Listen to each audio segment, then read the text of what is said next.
আসসালামু আলাইকুম, আমি টেকনিশিয়ান মোহাম্মদ মহসিন মজুমদার আকাশ। আমি আপনাদের মাঝে নিয়ে আসলাম ভিভো Y71 2018 স্টোরেজ ফুল।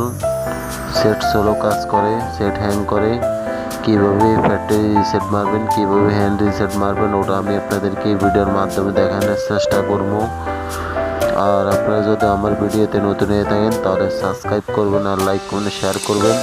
ফুল ভিডিও দেখবেন তাহলে বুঝতে পারবেন ভিভো Y71 সেট সোলো কাজ করে, স্টোরেজ ফুল, ওটা কীভাবে ক্লিয়ার করবেন ওটা আমি আপনাদেরকে এই ভিডিওর মাধ্যমে দেখানোর চেষ্টা করবো। আপনারা ফুল ভিডিও দেখবেন তাহলে বুঝতে পারবেন। ফুল ভিডিও দেখতে থাকুন।